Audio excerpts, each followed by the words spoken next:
100 Buckley Fellows hold a wide range of political beliefs, but they all stand united against the formation of a liberal-only echo chamber on campus. By providing Yale students with a forum to engage meaningfully with serious conservative thought, the Buckley program has become an institution on Yale's campus and a symbol for a more open and representative political atmosphere, especially at a university where the mission is the cultivation and creation of new knowledge. Buckley Fellows believe that all perspectives must be heard and examined in good faith. You can learn more about the program and how to become a Buckley Fellow on our website at buckleyinstitute.com. I also want to emphasize the Buckley program's commitment to freedom of speech. Disruption of an event is not consistent with Yale's policies on free expression as outlined in the Woodward Report. I would ask that each of you respect the right of our speaker to be heard and the right of your fellow audience members to listen to the event. Thank you for joining us in upholding the value of free speech.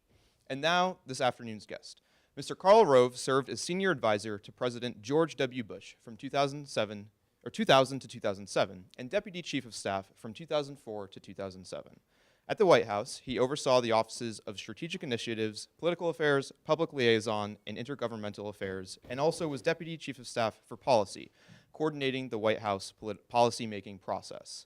A Colorado native, he attended the University of Utah, the University of Maryland College Park, George Mason University, and the University of Texas at Austin. Please join me in welcoming Mr. Karl Rove to Yale. Thank you, buddy. Thank you.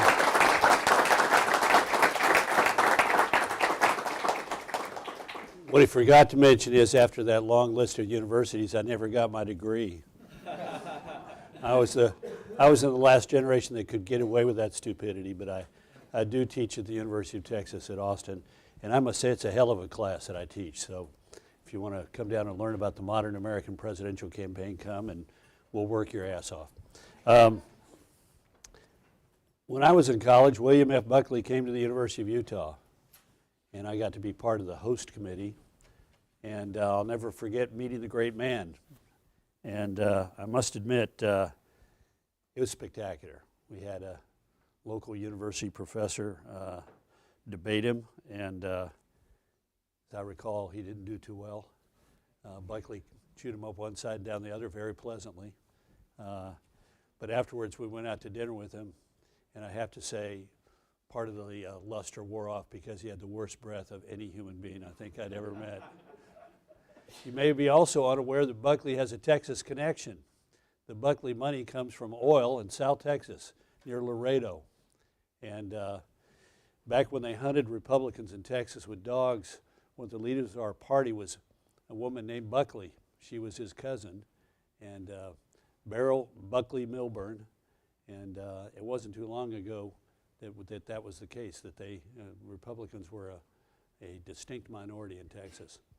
We're only on our fourth Republican governor in the history of Texas, and we're on our third Republican U.S. senator and our fourth Republican U.S. senator in the history of the state. So not too long ago we were Democrats.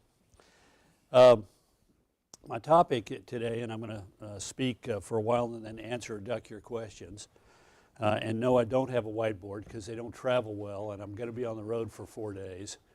So I'm going to use the blackboard if need be to drive home a point. But you know, I'm mystified as to why we're in the situation that we're in, that we're looking at the politics of today and thinking we're in some place really unusual and special. It's a bad place, don't get me wrong.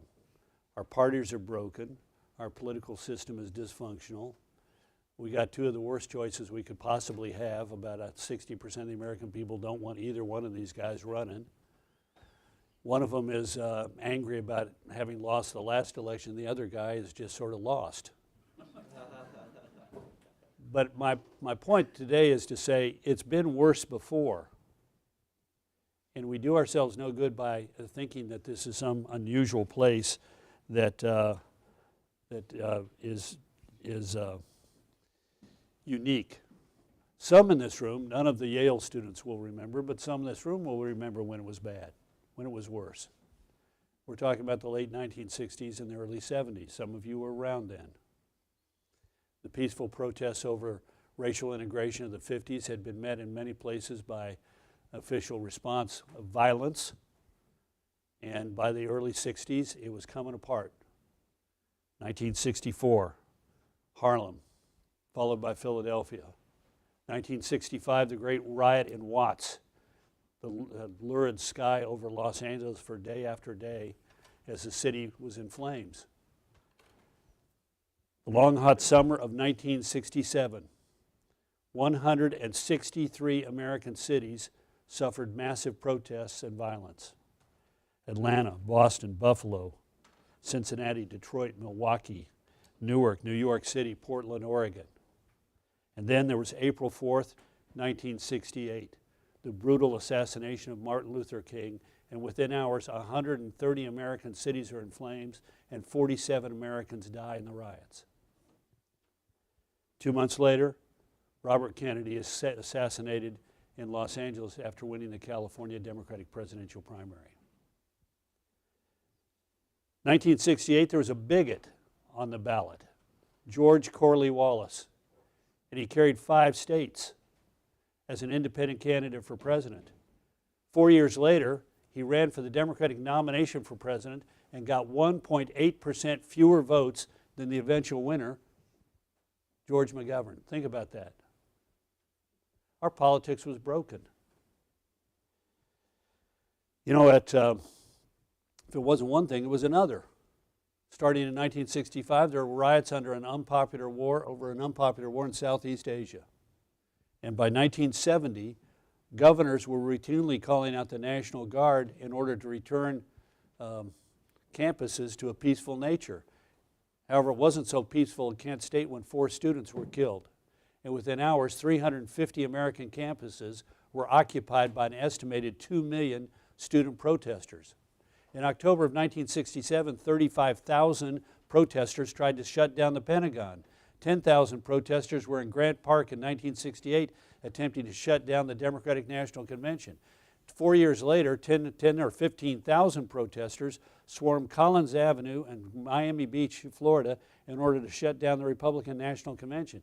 First convention I went to as a 20-year-old, 19-year-old student working at the Republican National Committee. I got caught up in a tear gas barrage against the rioters as they attempted to break through the fence on Thursday night when President Richard Nixon arrived to give his speech accepting the Republican Party nomination. He accepted it only by being helicoptered into the facility. He couldn't drive in. So don't get me started about how bad things were, because some in this room, including me, have seen worse. The 1930s. No, think about this. Think about this. How violent was the United States? In an 18-month period in 1971 and 1972, there are 2,500 bombings in the United States, 5 a day, by extremist groups primarily opposed to the war in Southeast Asia. And our politics was broken. We have 2 presidents who were forced from office. One is driven from office by his own internal angst over a very unpopular war in Vietnam, and the other one is driven from office because he's going to be impeached over a second-rate burglary of the Watergate Democratic National Committee headquarters. People thought our politics was over. You know, in desperation, we turned to this well-meaning guy from Georgia who said, I'm a Christian and I'm a Southerner and I'm going to restore dignity and honor to the White House. And he seemed like a good man, and we were desperate. And we sent him to the White House. And he was a good man. He is a good man. But he turned out to be weak. And the country entered a period of decline, suffering double-digit inflation, double-digit interest rates, double-digit unemployment. It looked like the Russians were on the move in Afghanistan and elsewhere around the globe, and the American people felt that we were in decline. Malaise was the word. And along came the election of 1980, in which the incumbent was in danger and was in trouble, but he had an opponent who seemed untested and too conservative and too radical. There was one debate in 1980, and going into that debate, Jimmy Carter is ahead and Ronald Reagan is behind. But in the debate, the American people looked at these 2 men and heard Jimmy Carter talk about consulting his 14-year-old daughter on questions of nuclear disarmament, which seemed a little bit weird, and Reagan seemed solid, asking the question the American people were asking themselves: are you better off today than you were 4 years ago? And while had been depicted as an extremist and as a right-winger, he seemed solid. And besides, wasn't he the governor of the most populous state in the Union? And people took a chance. And in the final days of the campaign, the undecideds break decisively for Reagan, and he becomes president, and our confidence as a nation is restored, and our politics is healed. Sure, there's disagreements between the two parties, and yes, there are battles over big, important issues, but there was a significant difference in the tone and the quality and the confidence of the American people after that election that lasted for better than 2 decades. 1930s. The two boys at the back running the camera, they were around in the 1930s. But none of the rest of us were here. But think about this. 1 out of every 4 Americans was out of work. The country was racked by labor disputes, by desperate people trying to keep their lives together. Mass migrations, the great Okies of the 1930s. Hundreds of thousands of people leave the Dust Bowl, Kansas, Nebraska, and particularly Oklahoma, and head west, hoping to somehow cobble together a life in California. You read the histories of the time, and it's every year, every month, there is violence and populism on the left and right. On the left, it's Huey Long, governor of Louisiana and senator from Louisiana at the same time. Every man a king, he says, take from them that got and give to them that don't.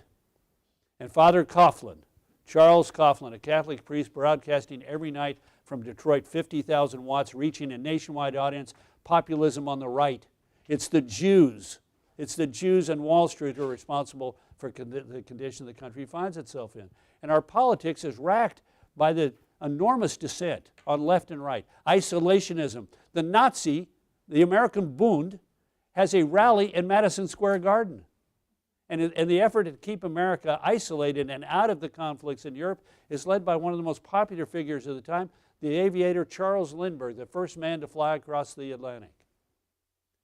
There's a wonderful book by Charles, by a terrific historian of the era, in which he writes that having been a young journalist at the time, it was hard to read the newspapers or listen to the radio without hearing new news about violence of Americans on Americans, whether it was union violence against the company or the company against the union with strikebreakers or vigilantes on the left or right. And our country is kept together by a guy who cannot stand on his own 2 feet. Franklin Roosevelt. We have nothing to fear but fear itself. I see a couple of copies of the Triumph of William McKinley. Strongly recommended to you. It's a hell of a book. I think I did a pretty good job on it myself. But to write the book, I had to understand the politics of the Gilded Age. If you think politics today is broken, you go back to the Gilded Age. Because these people, these men who hold public office in the United States are fighting the Civil War again only through politics, not through war. There are 5 presidential elections in a row. After the re-election of Ulysses S. Grant, there are 5 presidential elections in a row in which nobody gets 50% of the vote. 3 of those elections are settled by less than a percentage point between the winner and the loser. 2 of them, the winner takes the Electoral College and loses the popular vote. Perhaps the best example of how bad it was is the election of 1876.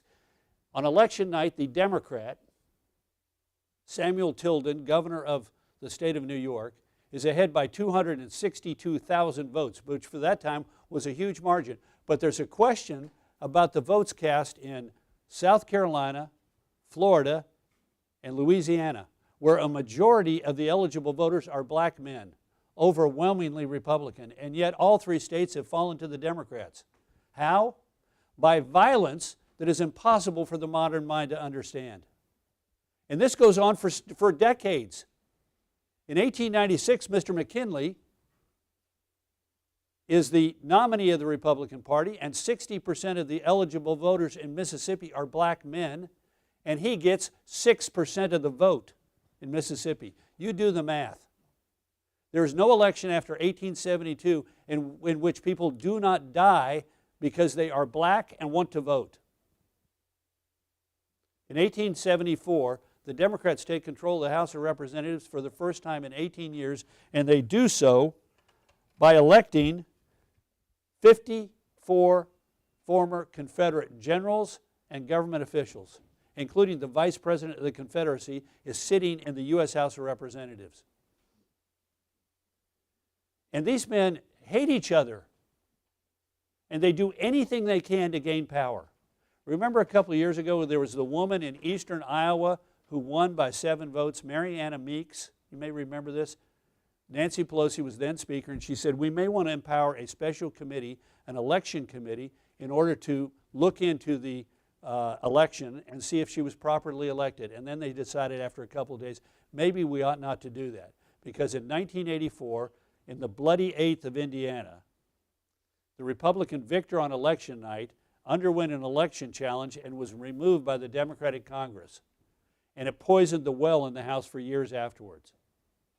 Well, guess how many times between 1874 and 1904 the majority party in the U.S. House of Representatives, in order to, which was narrowly divided virtually all those years, guess how many times the majority would phony up an election challenge to somebody in the minority who had won election by a small number of votes and kick him out. Now, a few of these were righteous, but most of them were completely a raw grab for power. He won re-election by a small number of votes. Let's find a way to kick him out. Guess how many times? Over 12 Congresses and 20 some odd years. 5? 10? Try 61 times. In 1884, William McKinley, who has won re-election by 8 votes with no expectation, no discussion, no evidence whatsoever of fraud or abuse. He had a swing district in Iowa and it went against the Republicans that year, but he won by 8 votes.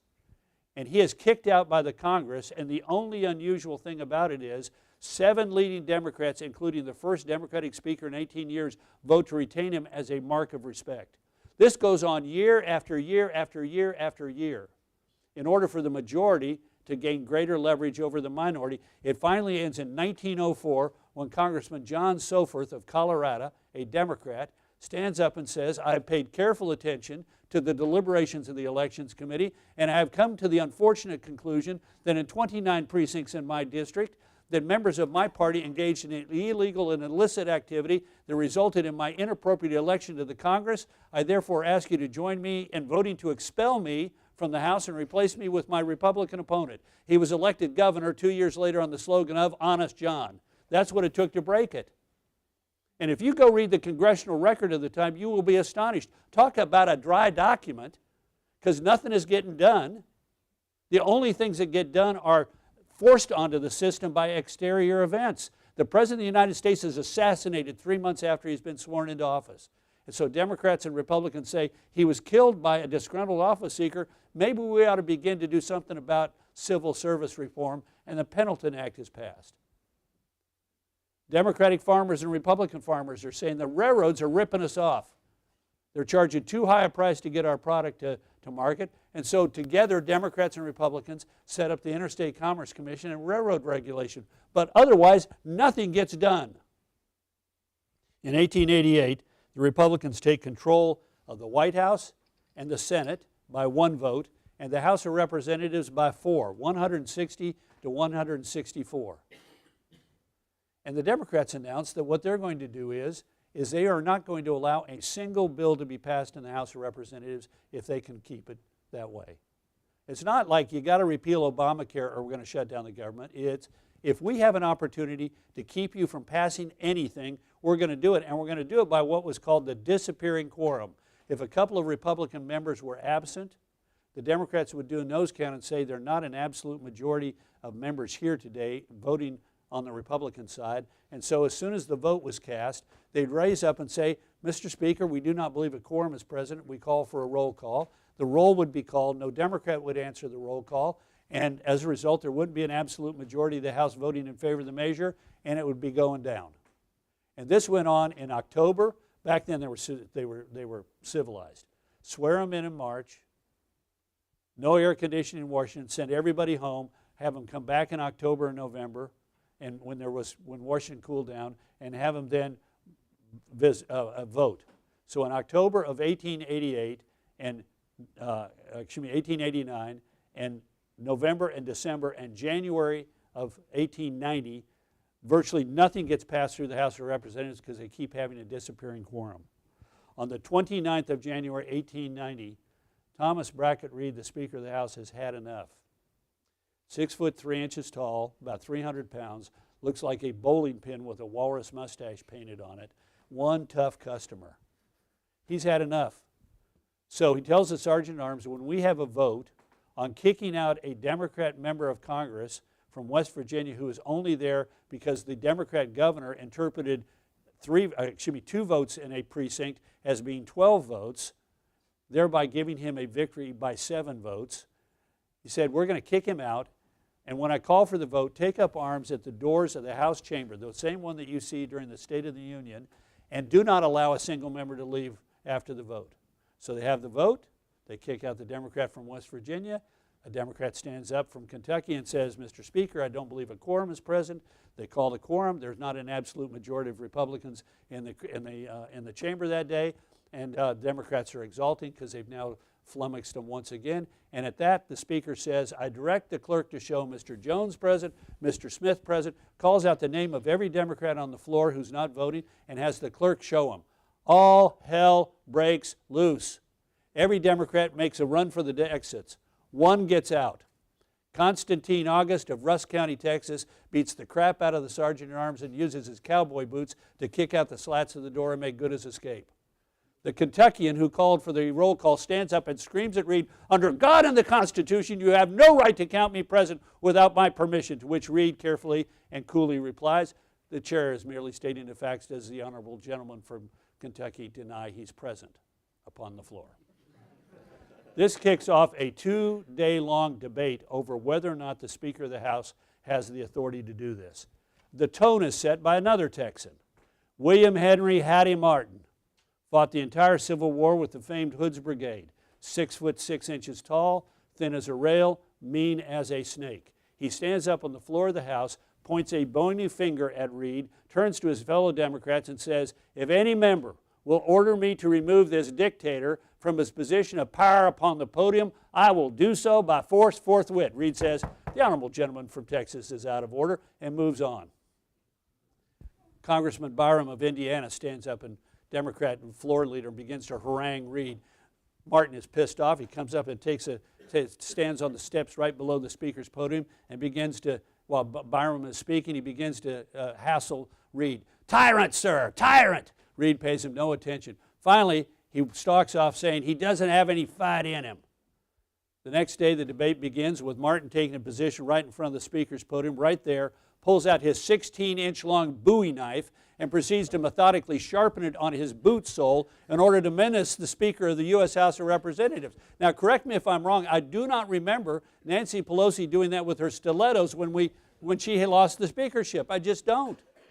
So don't tell me that it's worse today. These men hated each other. When was the first stolen election? 1824. One guy, Andrew Jackson, 4-way contest, gets 41% of the vote, carries 11 states, has 99 votes in the Electoral College. Only that's 33 short of a majority because the others are split up between Crawford of Georgia, Clay of Kentucky, and John Quincy Adams. And so they vote in February of 1825. It goes to the House of Representatives where each state has one vote to be cast by the delegation of the House, and it is a lame duck Congress that is dominated by supporters of John Quincy Adams, who gets 13 states, while Andrew Jackson gets 7, because 4 of the states that he carried, their congressional delegation, vote for Adams. And for the next 4 years, in letters to his confidants and in the voices of his supporters, the claim is it was a corrupt bargain that stole the election of 1824. Remember the first time you took a history course and you may have seen the famous woodcut of Charles Sumner, the senator from Massachusetts, being caned by Congressman Brooks of South Carolina? 1856. And we sort of think of, the 1850s as a bad period, and they were. But that wasn't the only part of the bad period. There's a brilliant book by a historian named Joanne Freeman called Field of Blood, in which she points out that it is for 30 some odd years, in part because of the 1824 election, but in the 1830s, the 40s, and the 50s, it is routine for members of Congress to go onto the floor of the House or Senate armed to the teeth, carrying pistols and guns and knives and canes with specifically designed metal heads on them so they could club each other. 1838, a Kentucky Whig kills a Maine Democrat in a duel. And the issue is not even slavery. The issue is bank regulation. So for 30 years, we're hating each other over issues that to us seem not that big and not that complex, but were important to the people and politics of the time. And as Joanne Freeman said, she got a great quote, I think I got it here in fact, the nation didn't slip into disunion, it fought its way into it. And not just over an existential issue, the freedom of 4 million of our fellow human beings, it was over everything. 1800, Thomas Jefferson, what a man. Author of the Declaration of Independence, founder of the University of Virginia, author of the Statute of Religious Liberty, third President of the United States. Do you remember that his election ended in a tie in the Electoral College? You remember that? Back then, you cast 2 votes. And the guy who got the biggest number of votes was president, and the guy who got the second number of votes became the vice president. And his running mate, Aaron Burr, is supposed to tell a couple of the electors from New York, be sure and throw away your vote so Tommy J becomes president and I become the vice president. Jefferson writes a letter to his son-in-law. All the important stuff he tells his son-in-law. He says, don't worry, a couple of guys from Georgia are supposed to take care of that problem, and Aaron's going to take care of it too. Don't worry, everything's set. But on December 6th, 1800, it is a tie in the Electoral College between Thomas Jefferson and his running mate because Aaron Burr has forgot to get a couple of New Yorkers to throw away their vote. It's 93-93. So it goes to the House of Representatives on February 11th of 1801 in the middle of a blinding snowstorm. Washington has been, caked in snow. And the Democrats are worried because Maryland has 4 Democrats, or Republicans as they were then called, and 4 Federalists. And one of the Republicans, a Jeffersonian, is supposedly near death.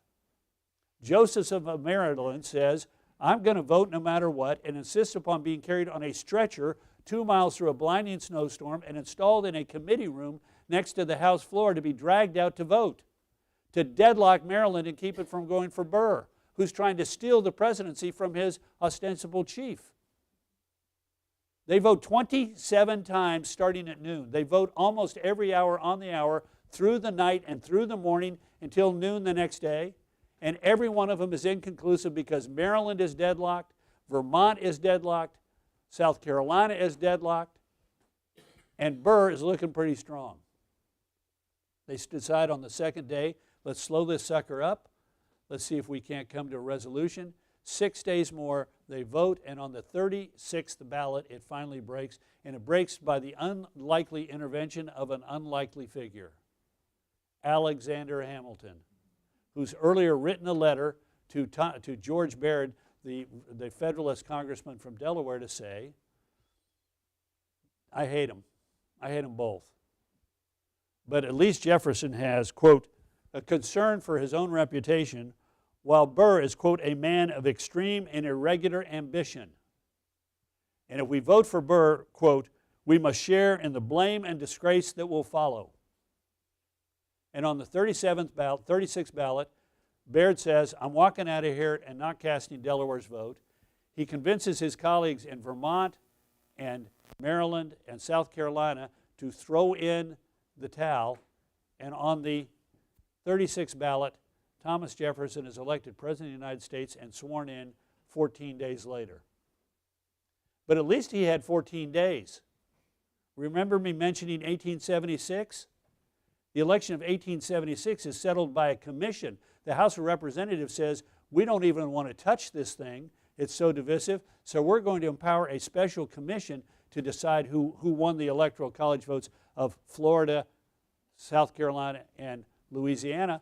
And on the 2nd of March, 1877, The commission awards all 3 states to the probable winner in those states, Rutherford B. Hayes, who becomes president by a vote in the Electoral College of 185 to 184 and is sworn in 2 days later. So don't tell me that things are bad today and that they've never been this bad before, and don't wring your hands and say we're not going to find a way out of it, because inevitably we find a way out of it. Whether it is the nature of our Constitution, whether it's the nature of our political system, or maybe it's a question of leadership, or maybe it's a question of the good common sense in the American people eventually making itself heard. Maybe it's a combination of all 4 of those things. We find our way out. So the people who sit here today and say we've never been here before, and we've really, yeah, we haven't been exactly here, but we've been in bad places before and have found a way out. So I tell myself that every morning when I get up and read the newspaper. With that, I'd be happy to answer and duck any of your questions. Thanks for having me, and appreciate your time.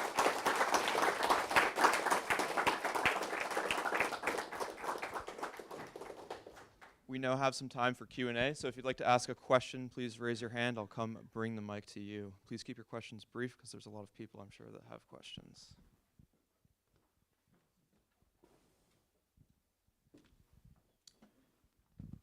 Hello, my name is Fred Polner. I was the associate head at Trumbull College here. So other than spending your time speaking with us here at Yale, how are you otherwise occupying your time now? I'm doing, how am I occupying my time? I write a weekly column for the Wall Street Journal, 750 words due as early as possible on Wednesday morning. I'm doing Fox TV 5.1 times a week, not that anybody's counting. I'm working on my 3rd book, which is on presidential decision-making in instances where the president doesn't know something and knows he doesn't know something. Every other semester I teach a class for 52 honors students at the University of Texas at Austin. I'm the co-founder of the Senate Leadership Fund, the largest super PAC on the Republican side. I helped form a group called Restoring Integrity and Trust in Elections, which is a sensible group defending things like voter ID laws and so forth. It has Bill Barr and Andy McCarthy on the board. I'm the head of a voter registration project in Texas that has added 500,000 new Republicans to the rolls in Texas in the last 5 years. And here's the really weird thing. I'm spending half of my time as a senior advisor to the CEO of a company that is building a low Earth orbit satellite constellation that will be faster, cheaper, and far more secure than anything that is out there. Think Elon Musk, only a lot better. And I've been at that for 8 years. I don't take a paycheck.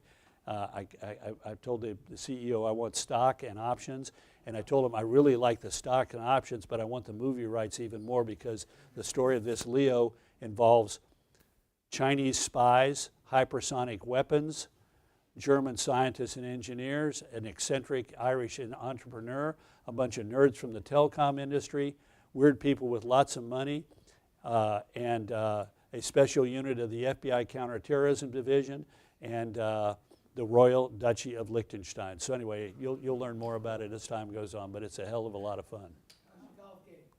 I don't play golf.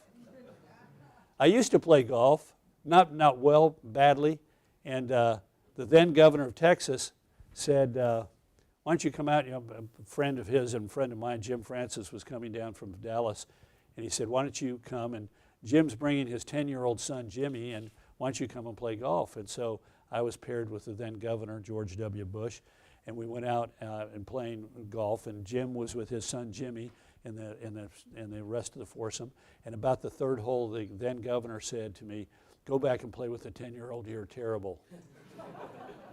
And then when we were in the White House, I was one of the things in the White House is you have, the senior aides have equivalent military rank. You're either an assistant to the president, a deputy assistant to the president, or a special assistant to the president. And I was an assistant to the president, which means that I had the equivalent military rank of major general, which meant that I could get really good tee times at Andrews Air Force Base golf course. And my then son, who was then 12, said, I want to try golf. So I called up and got reservations and we went out there and he hit a few balls around. And, you know, when I showed up at the gate at Andrews Air Force Base, you know, it was like identification. Oh, yes, yes, yes. We have an escort waiting for you, you know. Yes, and then you park in this special place and it's Major General, you know, three stars on it and stuff. I can't park there. That's not me. Oh, yes, Mr. Rove, that's your spot. So I happened to mention the next day, the President said, this is on a weekend, the President said, how was your weekend? I said, well, I took Andrew out golfing. And I don't know if he likes it or not. He said, did you golf? And I said, yes, Mr. President, I golfed. And he immediately yells out, Ashley, who is now Ashley Kavanaugh, wife of Brett Kavanaugh, but then Ashley maiden name. And she comes in and he says, take a memo, issue a presidential finding that Karl is not allowed to play golf on any golf course in the continental United States or a territory or in any country with which we have a bilateral or multilateral defense agreement. That was the last time I took up a golf club.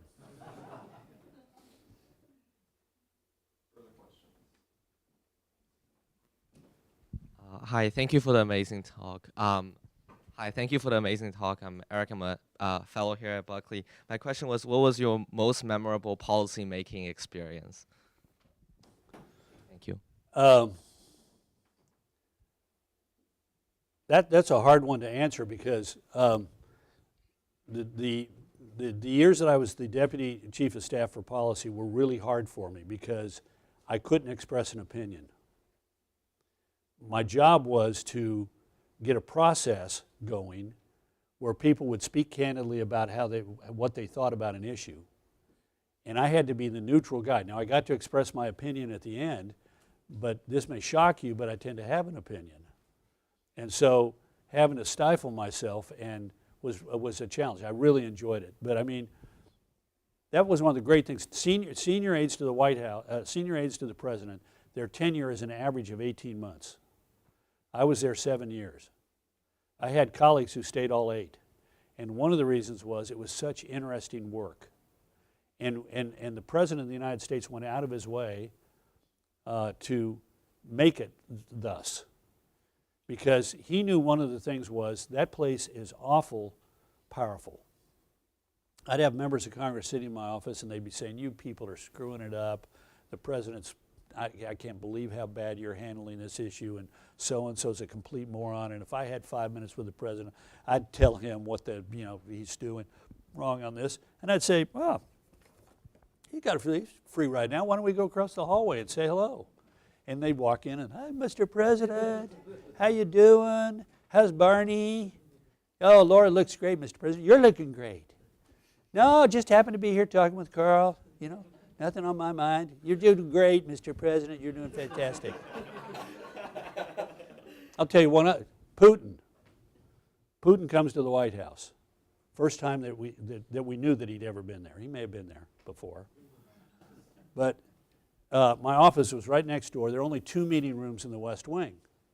The cabinet room, which you see when the President is meeting with the cabinet or members of Congress, and then the Roosevelt room, which is right across from the Oval. My office was just to the west of that, right next to it.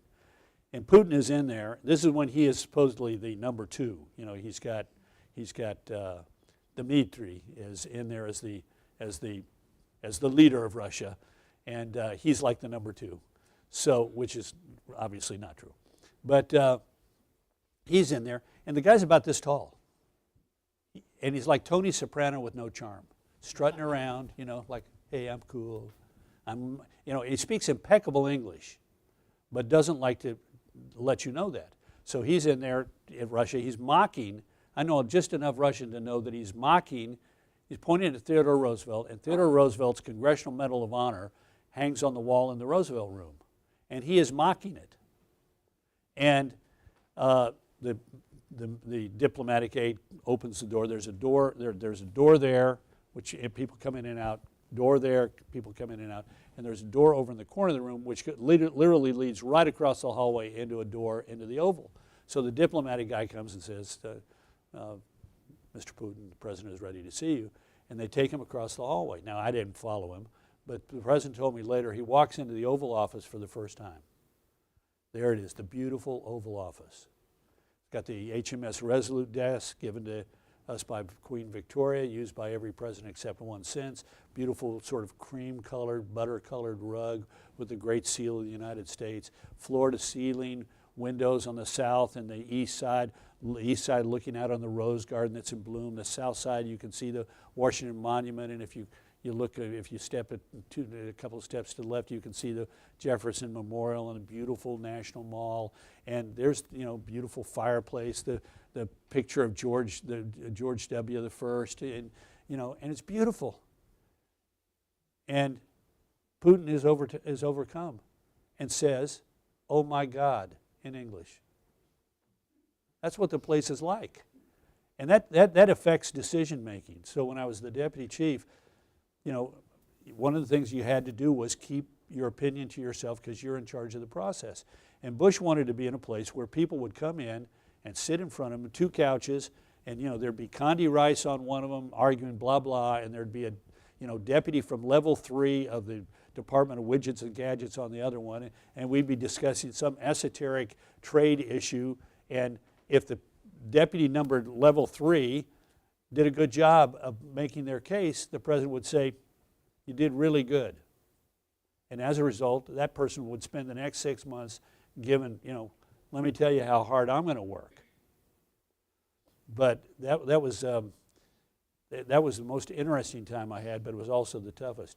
I am, incidentally, I have to say, I have become an expert on the Hugios Grotus theory of the definition of seaward lateral boundaries, which consumed a lot of my time, which was the big fight over how we were going to divide up oil revenues from the Gulf of Mexico, because Trent Lott, as long as he was there, was going to get Louisiana screwed and Mississippi an unfair share, and I had to be the guy telling him about the theory from 1619 of the theory of the definition of seaward lateral boundaries. I'd be happy to get into detail on that. I'm sure you'd all be as excited as I was, but it was really an interesting, and lots of interesting things to deal with.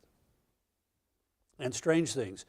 This low Earth orbit satellite constellation, one of the reasons I'm involved in it was they came to me because they heard the last recommendation of the 9/11 Commission to be implemented involved a question of spectrum, and I spent 2 years battling the bureaucracy over it. Eventually won, but shouldn't have spent 2 years. Here and then back there. Yep. So apparently American politics is divisive. Is that an exceptional strength for America, or how do you view it? Is one part of the question. The second part of the question is, if there's one thing that you could change in American political dynamics, what would you like to see change? Look, we're going to have disagreements. The thing I worry about is that we can't be respectful in our disagreements, because if you're disrespectful, I mean, people are people, and if you're constantly insulting them, and if you're questioning their intentions, it makes it difficult to go on to the next thing. We ought to find a way to disagree more agreeably and treat each other with greater respect. If I had one thing I could do, it would, and it's not going to happen, I'd do something about social media, because I think it brings out the worst in people. First of all, it makes us prone to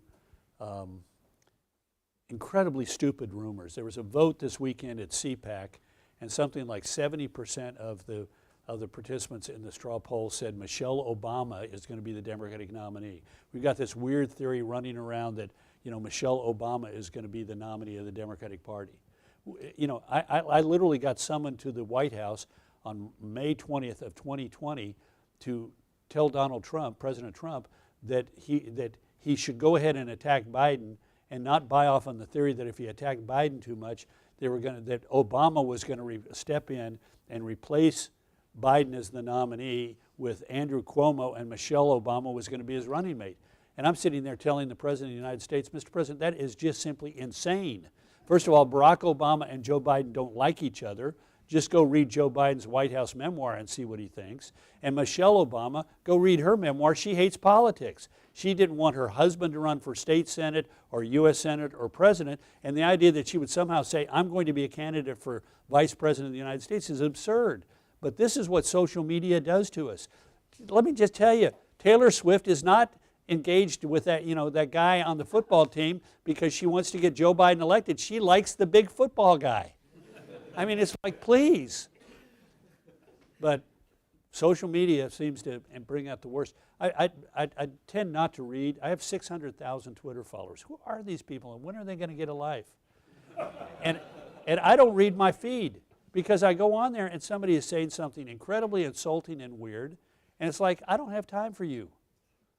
People email me at my general mailbox, and if they're F-bombs and blah, blah, blah, blah, blah, I tell them I don't want to hear from them. And if they repeat that, I tell them, thanks so much, but I'm blocking you. But we've got to, as a country, find a way to be respectful in our disagreements, because it does not help our country over the long haul. Sometimes we're right, sometimes we're wrong. Sometimes we'll be in a position to have our way, and sometimes we won't. But it does not help our country for us to act like children and suffer bouts of verbal incontinence in dealing with our people on the other side. I intend to use that in one of my upcoming columns. I'm just waiting for the right moment. Verbal incontinence. I don't know how I stumbled, but it seemed like a pretty good one. We had, here we go. I saw you were born in Colorado and went to school in Utah. What has drawn you to Texas so much? I got married to a Texan. Marriage didn't last, but I felt like I was home. Texas is a great state, and I feel very fortunate. I live in the little blueberry in the middle of the big Red Sea. Austin, Texas is a pretty liberal town, but and it surprises people that I've got sort of commie pinko friends, but it's home, so what the hell.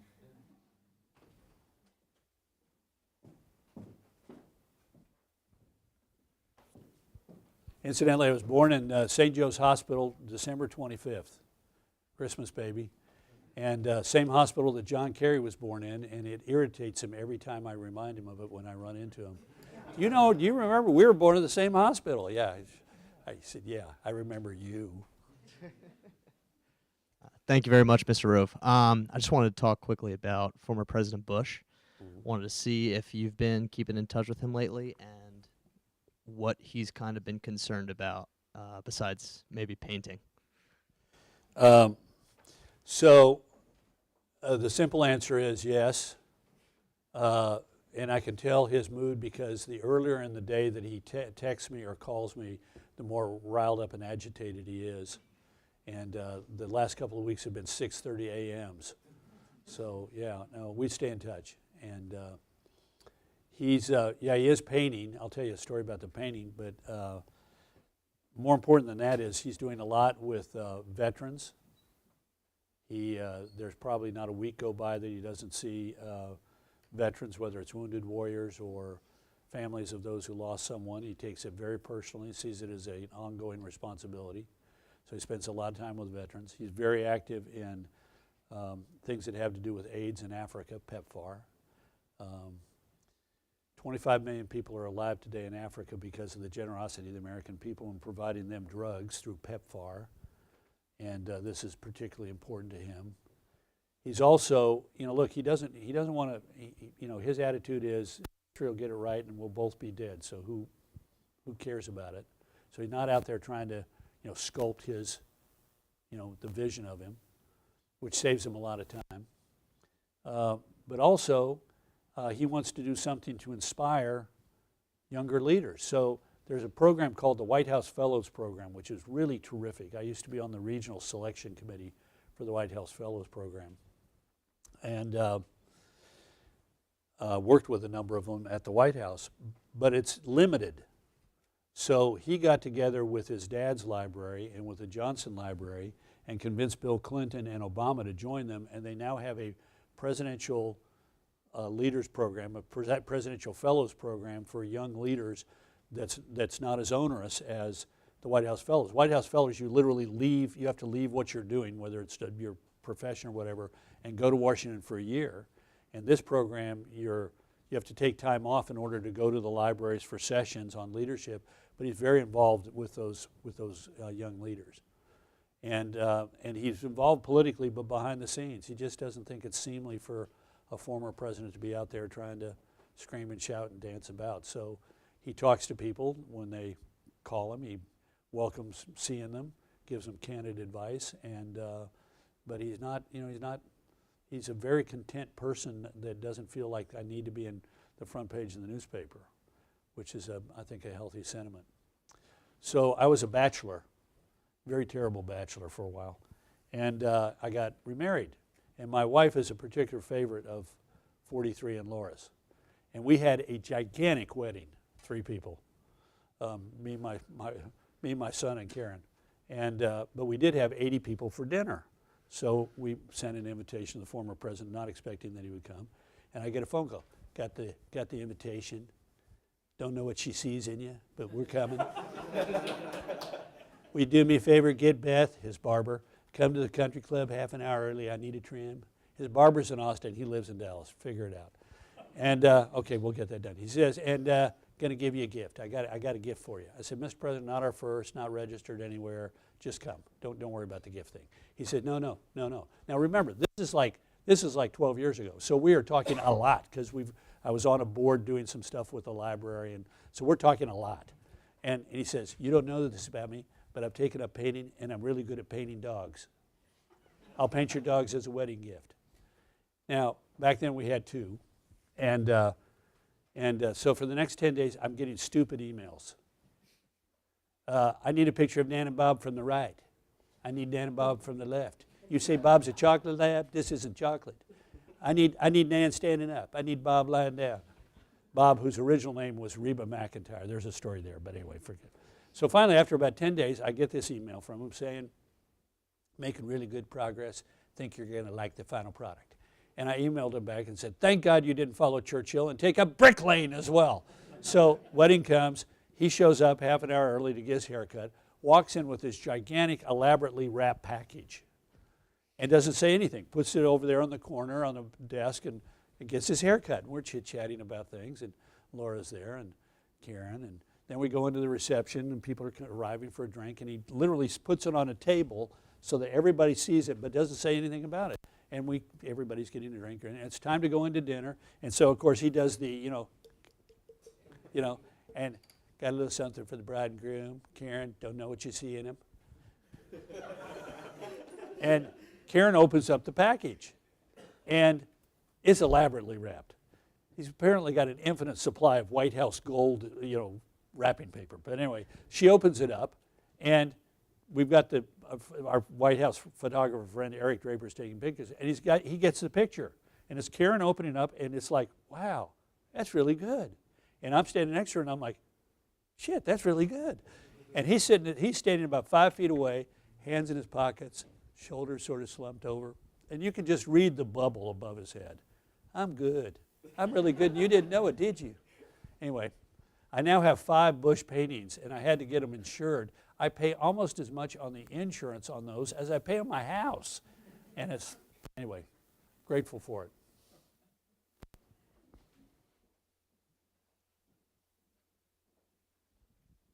Thank you for being here.